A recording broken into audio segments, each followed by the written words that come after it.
ceux qui étaient le plus représentés, c'était les personnes qui sont accueillies dans les institutions. Et c'est ça qui me semblait primordial, c'est la place qu'ils ont dans ce projet. Et puis même l'ambition finale, c'était quand même que on puisse petit à petit se mettre en retrait et qu'ils puissent s'approprier, faire des actions dans les autres établissements, et que ce soit eux qui portent ce projet aussi. On les accompagne à réfléchir aux différentes idées, à s'exprimer sur leurs besoins, leurs envies, l'autodétermination qui est aussi très importante. Donc on a pu encadrer tout ça avec les collègues sur tout le long du projet. Exprimer ses inquiétudes, exprimer ses doutes, exprimer ses souhaits pour l'avenir. On a pu également aborder tout ce qui pouvait leur manquer pour avancer dans leur vie affective et sexuelle, que ce soit en amitié, en amour, comment aussi pouvoir s'exprimer en famille et comment pouvoir évoquer ce sujet avec sa famille et son entourage. Chacun est reparti aussi avec des conseils, avec des guides et avec des réponses aussi à leurs questions.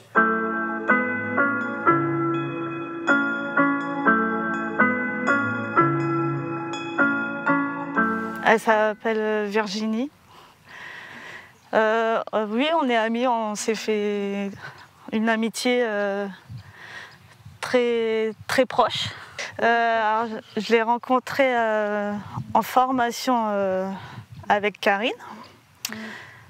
Et c'est là qu'on s'est lié une amitié et aidé à avoir confiance en elle. Et je lui donne confiance en elle et j'essaye de comprendre son handicap. Merci Cathy. De rien. En fait, on s'est connus à l'école, à l'IME, en 2009. Et après, ça fait 13 ans qu'on est ensemble. Ouais, 13 ans, t'as fait ensemble. Depuis 2021. Et je reste toujours avec lui. Exactement. Ouais, c'est beau l'amour. Hein. Des fois, on se balade, ouais, on fait des magasins, on va au cinéma. Ouais, on fait tout ensemble. Ouais. Parce que je vois que quand j'ai commencé le truc, j'étais encore dans les angoisses. Quand j'étais ado, j'ai commencé par les femmes. J'étais beaucoup amoureuse des femmes. Et puis après, quand j'ai commencé à avoir 18 ans, j'ai voulu essayer les hommes. Mais aucun des deux n'a fonctionné. Du coup, j'ai dit je préfère rester seule. Serge, il habite à la résidence de Coyol et moi, c'est foyer Palusseau de Marolles. Des fois, c'est difficile, mais des fois, je m'ennuie quand je ne le vois pas. Alors, des fois, je l'invite un week-end sur 2. Moi, je vais retourner la prochaine à Marolles. Ça m'intéresse, c'est bien, c'est avec Christelle. Depuis que j'ai connu Serge au conditionnement, avant il était au conditionnement, il travaillait. J'ai eu un coup de foudre, et après j'ai eu des sentiments vers Serge. Ça fait 7 ans qu'on est ensemble. Moi, je voudrais qu'il vive avec moi, pour toujours. J'ai toujours un lit, une place. J'aurais bien voulu avoir un lit à 2 places pour qu'il dort avec moi. J'ai fait une demande de lit et j'attends que ma curatrice me donne des nouvelles. Et on a fait un devis pour le lit. J'aurais besoin d'un sextoy. Et je vais demander à ma référente si elle peut m'amener à avoir un sextoy. J'ai réussi à ouvrir un peu mon cœur.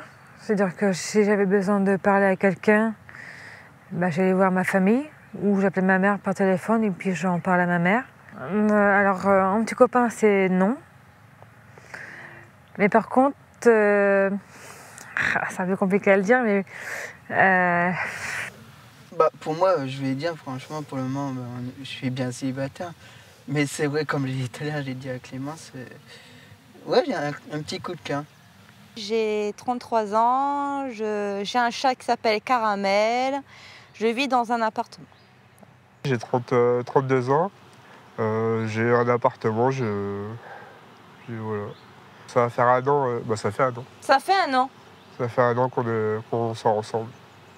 Avant, j'étais à l'IME, j'avais une sage-femme qui nous vous apprenez des petites choses, comment se protéger, comment ne pas avoir le sida, comment avorter, comment faire des bébés, tout ça. J'ai appris tout ça depuis toute ma jeunesse.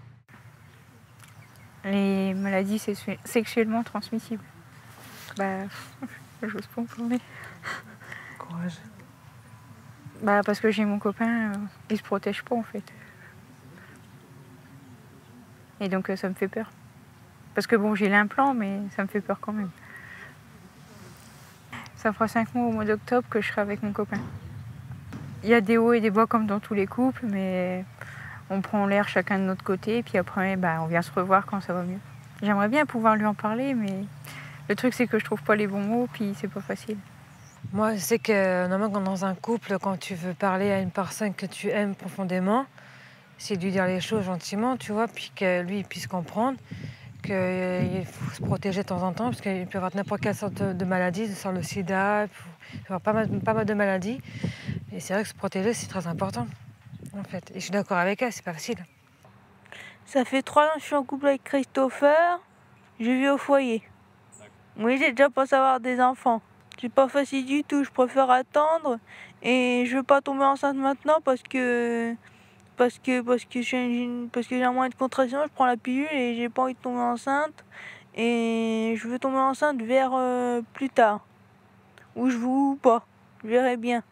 Il habite à Château-Thierry, je travaille en Espace Vert de Chéri et il y a un petit garçon de 5 ans, il s'appelle Kylian. Quand il me voit, il fait des câlins. Mercredi, on a été faire du manège. On fait des sorties, on fait un peu de tout. Non, je veux pas d'enfant. Parce que c'est trop compliqué, elle a dit ma mère. L'élever, changer les couches, tout ça, ça va être compliqué. C'est pour ça que je dis non. Non plus. Non plus? Ouais, je veux pas. T'as raison. Ah, ça va pas, il faut se mettre debout toute la nuit pour donner des bobos. Ah, ça va être dur. Et tout ça. On va être deux avec le bolo. Ouais. Pas derrière. Pas derrière, ouais, j'allais dire. Ah, tellement fatigué. Ouais, oui, hein. On va être crevé les yeux. Ouais, exactement.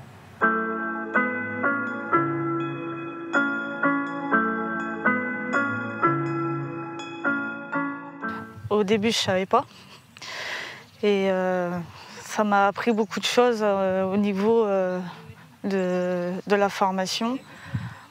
Parce que j'avais un manque de confiance en moi et voilà quoi, maintenant j'ai confiance en moi.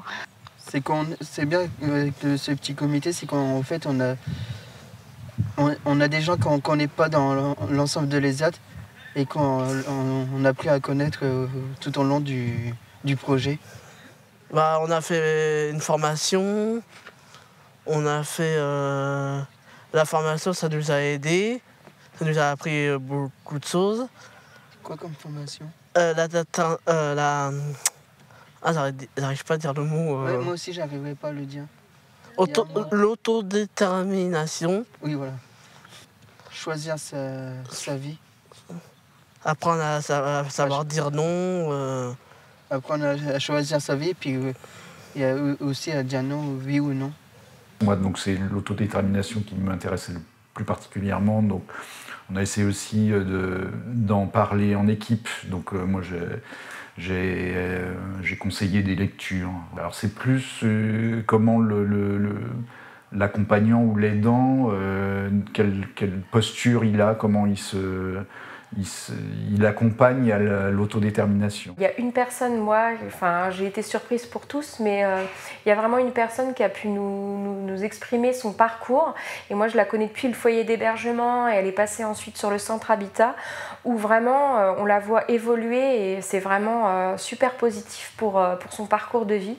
Je trouve que c'est même, c'est touchant de la voir vraiment s'épanouir au fur et à mesure, réussir à aborder des sujets en famille parce qu'il y avait vraiment des sujets tabous. Et quand elle nous a fait vraiment ce retour de ce que ça a pu lui apporter tout ce projet, vraiment j'ai été agréablement surprise et vraiment touchée par son témoignage.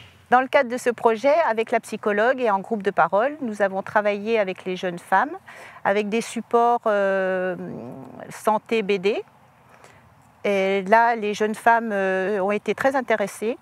Elles ont bien participé, elles ont même donné leur expérience personnelle. Donc ça, c'était assez important parce que ça a délié les paroles. Après, nous avons utilisé comme jeu « Qu'est-ce que sexe ?» Et là, elles en redemandent, donc nous avons acheté le jeu. Et chaque fois qu'on revient sur ce thème, on joue à ce jeu et toutes les jeunes filles participent à ce groupe de parole. Moi, le jeu, je ne connaissais pas, c'est Laurence et Karine qui me l'ont fait connaître. Et on l'a donc utilisé sur le groupe de parole. Alors ce jeu, c'est intéressant parce que c'est un support ludique qui permet justement d'une façon ludique de parler de choses importantes qui les touchent directement, mais qui n'arriveraient pas à parler aussi aisément sans ce support.